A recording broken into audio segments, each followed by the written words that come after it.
Welcome to Suman TV. తెలంగాణలో జరుగుతున్న తెలంగాణ శాసన మండలికి జరుగుతున్న పట్టభద్రుల ఉప ఎన్నిక, అదే వరంగల్, ఖమ్మం, నల్గొండ పట్టభద్రుల నియోజకవర్గానికి జరుగుతున్న ఉప ఎన్నికలో హోరాహోరీ పోరాటం జరుగుతోంది. ముఖ్యంగా క్రాంతి కుమార్, ఎవరైతే చంద్ర క్రాంతి కుమార్ ఉన్నారో ఆయన ఈసారి సీరియల్ నెంబర్ 26తో ఎన్నికల బరిలోకి దిగుతున్నారు. అయితే క్రాంతి కుమార్ ప్రస్తుతం పోటీలో ఉన్న అభ్యర్థులపైన తీవ్రమైన విమర్శలు చేస్తున్నారు.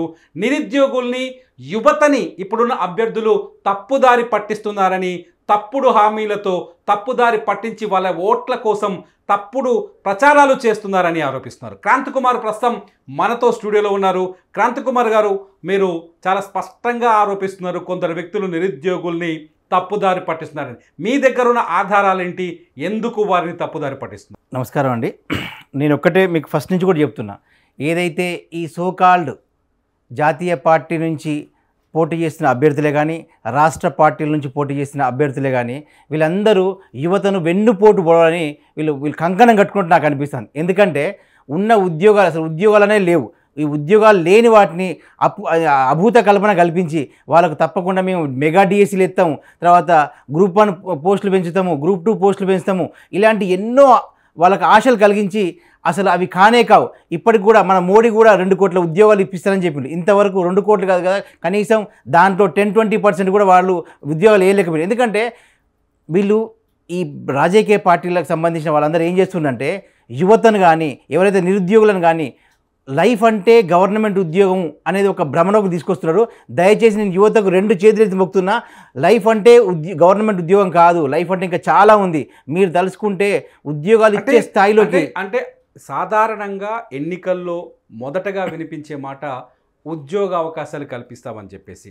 ఉద్యోగ అవకాశాలు కల్పిస్తామని వాళ్ళు హామీ ఇవ్వడం పట్ల మీకు అభ్యంతరం ఏంటి? మీరు కూడా ఉద్యోగ అవకాశాలు కల్పిస్తామని చెప్పొచ్చు కదా. లేవు సార్, అదే చెప్తున్నా. ఇప్పుడు అందరు రాజకీయ నాయకులు ఊళ్ళకి పోయి ప్రజలను ఎట్లయితే మోసం చేస్తుండో, చదువుకున్న వాళ్ళని కూడా మోసం చేస్తున్నారు. వీళ్ళని కూడా మోసం చేసి వీళ్ళతో ఓట్లు వేయించుకొని వీళ్ళు గెలిచి వీళ్ళ యొక్క సొంత ఏమంటారు వాళ్ళ వ్యాపారాలు చేసుకోవాలని చూస్తారు. ఇప్పటికి చూడండి, మీరు ఇప్పుడు ఎవరైతే పోటీ చేసిన అభ్యర్థులు ఉన్నారో, బ్లాక్ మెయిలర్లు ఉన్నారు.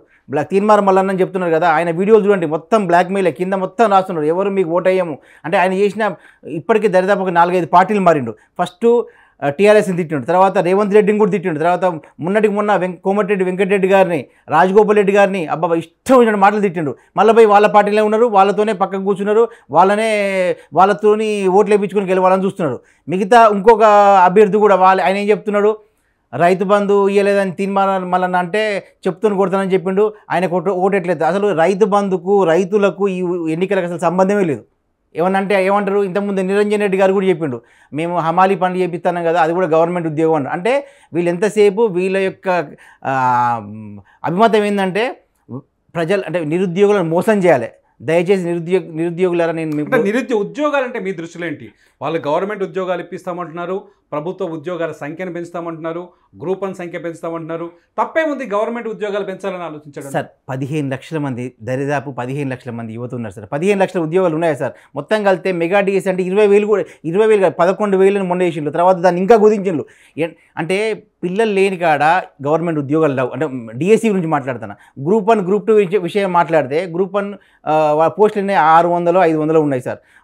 దాన్ని 1000 పెంచినా కూడా, ఇంకొక 1000 పెంచి 2000 వేసుకున్నా కూడా, గ్రూప్ 1 గ్రూప్ 2 కలిపి 2000 వేసుకున్నా కూడా మిగతా 3,99,000 మంది, 3,98,000 మంది ఎక్కడికి పోవాలి? వాళ్ళు అనవసరంగా 4 years వాళ్ళు టైం వేస్ట్ చేసుకొని, అంటే అవి రావు. ఆ ఉద్యోగాలకు వీళ్ళు పెంచుదామని చెప్తున్నారు. అంటే నేనేమంటే, ఉద్యోగాలు ఇచ్చే స్థాయికి మన యువత ఎదగాలి. అంటే అలాంటి పారిశ్రామికంగా పెద్ద పెద్ద కంపెనీస్ని, ఇండస్ట్రీని తీసుకొస్తే ప్రతి ఒక్కరికి ఉద్యోగ అవకాశాలు వస్తాయి. దానివల్ల ప్రతి ఒక్కరు కూడా అంటే జీవన వృత్తిని వాళ్ళు పెంచుకోవడానికి అవకాశం ఉంటుంది. మీరేం చేయబోతున్నారు? ఒకవేళ ప్రభుత్వ ఉద్యోగాలు ఇప్పిస్తామని వాళ్ళు తప్పుడు హామీ ఇస్తున్నారని మీరు ఆరోపిస్తున్నారు.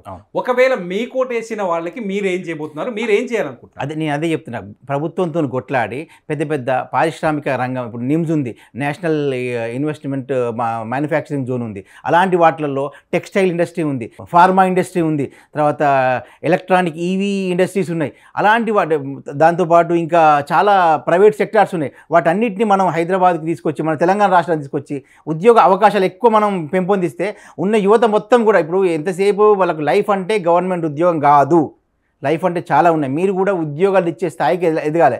మీడియా రంగం కూడా ఉంది. ఎంతోమంది చాలామంది కూడా యూట్యూబర్లు, ఎంతోమంది సోషల్ మీడియాలో కూడా చాలామంది లక్షలు సంపాదించుకుంటున్నారు. వీళ్ళు ఎంతసేపు గవర్నమెంట్ ఉద్యోగం అని చెప్పేసి వాస్తవంగా వాళ్ళ యొక్క అంటే వయసుతో సంబంధం లేకుండా పాపం వాళ్ళు కూర్చొని 4 సంవత్సరాలు 5 ఒక జాబ్ క్యాలెండర్ ఇవ్వండి. జాబ్ క్యాలెండర్ ఇచ్చేస్తే ఎవరైతే నిజంగా సిన్సియర్గా వాళ్ళు ప్రిపేర్ అవుతుండ్రో వాళ్ళకి ఆ ఉద్యోగాల గురించి వాళ్ళు కష్టపడి వాళ్ళు కొట్టేసుకుంటారు. మిగతా వాళ్ళైనా మాకు ఈ ఉద్యోగం రావట్లేదు కాబట్టి నేను ప్రైవేట్ సెక్టర్కైనా పోతా. ప్రైవేట్ సెక్టర్లో కూడా చాలా అవకాశాలు కల్పించాలని చెప్పి నేను కోరుకుంటాను. వీళ్ళు ఎవరు ఎంతసేపు వీళ్ళు మాట్లాడేది. క్రాంతి గారు, మీరు ఈ మధ్యలో నల్గొండలో లేకపోతే వరంగల్లో, ఖమ్మంలో కొంత ప్రచారం చేసినట్టుగా కూడా చూసాం. నిజంగా యువతలో ఉద్యోగం కావాలని ఉందా, లేకపోతే గవర్నమెంట్ ఉద్యోగం కావాలనే ఉందా? యువత మెయిన్గా కోరుకునేది ఏంటంటే ఉద్యోగ క్యాలెండర్ అడుగుతున్నారు సార్. వీళ్ళు ఉద్యోగ క్యాలెండర్ అని వస్తే వాళ్ళు డిసైడ్ అవుతారు. వాళ్ళు నేను ఎక్కడికి పోవాలి, నేను ఏం చదువుకోవాలి. చాలామంది 2015 నుంచి డిఎస్సి ఎత్తానని చెప్పేసి 2 సంవత్సరాలు డిఎస్సి మీద కూర్చున్నారు. తర్వాత టక్కున గ్రూప్ 1 గ్రూప్ 2 వేసిండ్రు. ఆ గ్రూప్ 1 గ్రూప్ 2 దరిదాపు అవి ఒక 3 ఏళ్ల కానీ జరుగుతుంది. ఫస్ట్ ఒకసారి ఎగ్జామ్ రాస్తే అది అవుట్ అయింది. తర్వాత మళ్ళీ పెట్టిండ్రు, అది అవుట్ అయింది. మళ్ళీ ఇప్పుడు మెగా డిఎస్సి ఎత్తాను టెట్ వేసిండ్రు. ఈ రోజు నుంచి టెట్ ఎగ్జామ్ నడుస్తుంది. అంటే వీళ్ళకి ఒక క్లారిటీ లేకుండా ఎవరికైతే ఒక ఉద్యోగ క్యాలెండర్ వేస్తే డెఫినెట్గా ఆ ఉద్యోగ క్యాలెండర్లో పోలీసులు ఇంతమంది, టీచర్లు ఇంతమంది, గ్రూప్ 1 ఇంతమంది, గ్రూప్ 2 ఇంతమంది, అంటే వాళ్ళు డిసైడ్ అయిపోయి వాళ్ళు ఏ జాబ్ రాయాలో అదే ప్రిపేర్ అవుతారు. ఇవన్నీ జాబులు ప్రిపేర్ అయ్యేసరికి వాళ్ళకు కూడా ఒక క్లారిటీ లేకుండా పోతుంది. గవర్నమెంట్ నేను ఒక్కటే కోరుతాను, నేను రేపు ఎన్నికైతే డెఫినెట్గా నేను నిరుద్యోగుల తరఫున కూడా నేను కోరుకునేది ఏంటంటే, కొట్లాడేది ఏంటంటే ఒక ఉద్యోగ క్యాలెండర్ కావాలి. రేవంత్ రెడ్డి గారు ఉద్యోగ క్యాలెండర్ ఇచ్చినట్టు ఎక్కడ ఇచ్చిందండి? ఎక్కడ అసలు ఒక్కడన్నా ఏమన్నా జీవో వచ్చిందా ఉద్యోగ క్యాలెండర్ ఇస్తానని చెప్పిందా? ఏది రాలేదు. కానీ వీళ్ళు మభ్యపెడితే అంటే మొన్నటి వరకు ఎంపీ ఎలక్షన్ కొరకని అట్లా వీళ్ళని మభ్యపెట్టింది. ఇప్పుడు ఎమ్మెల్సీ ఎలక్షన్ గురించి అని చెప్పేసి నిరుద్యోగులను అడ్డంగా మోసం చేస్తున్నారు. వీళ్ళు వెన్నుపోటు పొడుస్తున్నారు. క్రాంతి గారు, వెన్నుపోటు అనే మాట వచ్చింది కాబట్టి మళ్ళీ గుర్తు చేస్తున్నాను. కొద్దిసేపటి క్రితం ఇదే ఇంటర్వ్యూలో మీరు ఒక మాట అన్నారు, ఒక ఎమ్మెల్సీ అభ్యర్థిని బ్లాక్ మెయిలర్ అనే పేరుతో పిలిచారు, బ్లాక్ మెయిల్ చేస్తున్నారని పిలుస్తున్నారు. ఈ బ్లాక్ మెయిలింగ్ అనే ఆరోపణ చేయడం వెనుక మీ స్వార్థం లేదా? మీరు అతన్ని ఎందుకు బ్లాక్ మెయిల్ అని అంటున్నారు? నేను కొత్తగా అనాల్సిన అవసరం లేదు సార్. మీరు ఆయన యొక్క మీడియాను చూసుకోండి. ఆయన మీడియాలో ప్రతి వీడియో కింద ఆయన కామెంట్ సరిపోతుంది కదా. ఇంకొకటి ఏంటంటే ప్రజలు ఎవరు మోసగాళ్ళు కాదు సార్. ఎందుకంటే ప్రజలు ప్రతిసారి మోసపోతాను కూడా అడగలేరు. ఇప్పుడు ఈ జరిగే ఎన్నిక విద్యావంతుల ఎన్నిక. ఆయన ఎప్పుడో ఏం డైలాగులు కొడతారు, ఈ డైలాగులు అందరూ బంద్ చేయాలయా ఒక్క నిమిషం. మొన్న అందరు చూసిళ్ళు ఆయన బీఆర్ఎస్ గవర్నమెంట్లో ఉన్నప్పుడు ఈ ఒక్క నిమిషం లేట్ అనే దాని గురించి చాలా గొప్పగా మాట్లాడాడు. అది మంచిగా అనిపించింది. తర్వాత కాంగ్రెస్ గవర్నమెంట్ రాగానే ఈ డైలాగులు కొట్టేయద్దు, ఒక్క నిమిషం లేట్ అయితే ఏమవుతుంది, ఒక్క నిమిషం ముందు వస్తే ఏమవుతుంది, మీకు ఎగ్జామ్ అందుకోవచ్చు. అరే ఎందుకు 2 నాలుగుల దూరం పట్టాల్సిన అవసరం ఉంది. ఆయన నిజంగా షర్ట్స్ మార్చినట్టు, అంటే అంగీలు మార్చినట్టు పార్టీలను కూడా దాదాపు 4 పార్టీలకు పోయిండు, 4 పార్టీలకు బయటకు వచ్చేసిండు. ఆయనే నాకు ఛాయ్ కావాలంటే 10 రూపాయలు వేయండి, రూపాయలు నేను ఛాయ్ అమ్ముకొని బతికిన 2004-05 6B సికింద్రాబాద్ ప్లాట్ఫామ్ మీద నేను ఇక్కడి నుంచి అడిపోయినని చెప్పాడు. అరే అదే 6B ప్లాట్ఫామ్ మీద ఛాయ్ అమ్ముకున్న చాలా మంది ఉన్నారు. అట్లీస్ట్ దాన్ని 10% నేనలా కావాలి, 2 కోట్ల కార్లు పట్టుకొని తిరుగుతాడు. ఇవన్నీ ఎక్కడి నుంచి వచ్చినాయి? మొన్న కూడా గవర్నమెంట్కి 1,50,00,000 గవర్నమెంట్కి ఇచ్చిందని చెప్పి, అంటే గవర్నమెంట్కి 1,50,00,000 ఇచ్చేసి నువ్వు ఎమ్మెల్సీ సీట్ తీసుకున్నావా? అంతే కదా, మేము అట్నే అనుకోవాలి కదా. ఇప్పుడు విద్యావంతులు అదే విధంగా అనుకుంటారు. అంటే తీర్మానం మల్లనే మీరు ఎందుకు ప్రత్యేకంగా టార్గెట్ చేశారు? ఆయనే కదా సార్. ఇప్పుడు మనకు ఇన్ని రోజులు అందరూ నేను ప్రజలకు ప్రజల ప్రశ్నించే గొంతుక అనక, ప్రశ్నించే గొంతుక కాదు, పాడు కాదు అది. అంటే ఎప్పుడైనా నిరుద్యోగులను మోసం చేసే గొంతు కాదు. ఇప్పుడు నిరుద్యోగులు కూడా ఆలోచించండి. లైఫ్ అంటే ఓన్లీ గవర్నమెంట్ ఉద్యోగం కాదు. మనం కొట్లాడాల్సింది జాబ్ క్యాలెండర్ గురించి. మీరు కొట్లాడండి. జాబ్ క్యాలెండర్ గురించి మీ తరఫున నేను కొట్లాడతా. మనకు జాబ్ క్యాలెండర్ వచ్చింది అనుకోండి, మనం దేనికి అంటే ఎవరెవరు ఏదైతే ప్రిపేర్ కావాలనుకుంటారో డెఫినెట్గా దానికి ప్రిపేర్ అయ్యేదానికి అవకాశం ఉంటుంది. అంటే బీజేపీ అభ్యర్థి కావచ్చు, ప్రేమందర్ రెడ్డి, లేకపోతే బీఆర్ఎస్ అభ్యర్థి కావచ్చు, వీళ్ళందరూ కూడా ఒక భరోసాని కల్పించి యువతని ఒక నమ్మకాన్ని కలిగించి వాళ్ళ ఓట్లను తీసుకొని వాళ్ళ కోసం పోటీ చేయాలనుకుంటున్నారు. మీరు యువతకి ప్రత్యేకంగా కల్పించే భరోసా ఏంటి? నాకు ఓటేస్తే క్రాంతి మీకోసం ఇలా పనిచేస్తారని చెప్పే భరోసా ఏంటి? సార్ నేను ఇప్పుడు కూడా దరిదాపు ఒక 5-6 డిపార్ట్మెంట్ల యొక్క సమస్యలు విన్నవించిన సార్. వీళ్ళు ఎవ్వరు కూడా ఒక్క డిపార్ట్మెంట్ కానీ దేని గురించి కానీ వీళ్ళ సమస్యలు, వీళ్ళు ఎంతసేపు ఏమంటారు, మా ప్రభుత్వం వస్తే మేము మీకు ఉద్యోగాలు కల్పన చేస్తామంటాను తప్పించి గవర్నమెంట్ ఉద్యోగాలు ఇస్తామంటా అని చెప్పేసి గ్రామ స్థాయి నుంచి తీసుకున్నా కూడా ఎవరు సిఆర్పీలు కానీ, జేపీఎస్లు కానీ, కారోబార్లు కానీ, టీచర్లు కానీ, పోలీస్ డిపార్ట్మెంట్ కానీ, జీవో నెంబర్ 46 గురించి కూడా ఎవరు మాట్లాడతలేరు. జీవో నెంబర్ 317 గురించి కూడా ఎవరు మాట్లాడతలేరు. వీళ్ళకి రావాల్సిన బకాయిలు, తర్వాత ఫీజు రియంబర్స్మెంట్ గురించి కూడా చాలా వాడికి రానేలేదు. దీంతో పాటు హెల్త్ కార్డ్స్ కూడా అసలు ఎవరికి పనిచేయట్లేదు. మా మీడియా మిత్రులకు కూడా హెల్త్ కార్డు అసలు లేవు. ఓన్లీ ఎంతో కొంతమందికి వచ్చినాయి కాబట్టి అవి కూడా అందరికీ పూర్తిగా కూడా హెల్త్ కార్డు రాలేదు. అంటే ఇన్ని సమస్యల మీద నాకు అవగాహన ఉంది కాబట్టి నేను దీని మీద కొట్లాడతా. ఇప్పుడు వచ్చిన వాళ్ళకి ఎవరికి వీళ్ళకి ఈ సమస్యల మీద అసలు అవగాహన లేదు.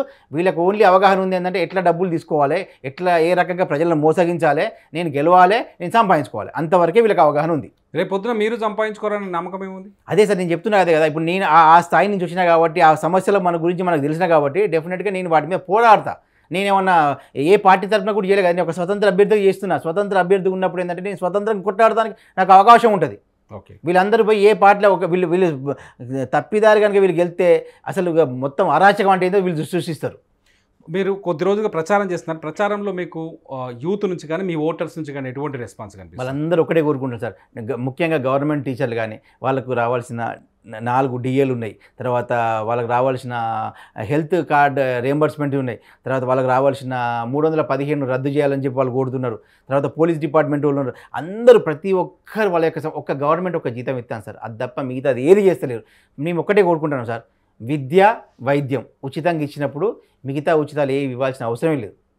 అది మాత్రం నేను కొట్లాడతాను, మీ తరఫున కొట్లాడి మీకు విద్య వైద్యం జాబ్ క్యాలెండర్ ఈ 3 అయితే 100% నేను కొట్లాడి మీకు తీసుకొస్తాను. క్రాంతి కుమార్ గారు చాలా స్పష్టంగా చెప్తున్నారు, తప్పుడు హామీలు వద్దు, నిజమైన హామీలు, పనిచేసే వ్యక్తిని ఎంచుకోండి, నేను పని చేస్తాను, నాకు ఓటు వేయండి, నా సీరియల్ నెంబర్ 26 అంటున్నారు. చూద్దాం మే 27వ తేదీన జరిగే ఈ ఉప ఎన్నికలో ఎవరు విజేతగా నిలబోతారు. థ్యాంక్ యూ క్రాంతి కుమార్ గారు. నమస్కారం అండి.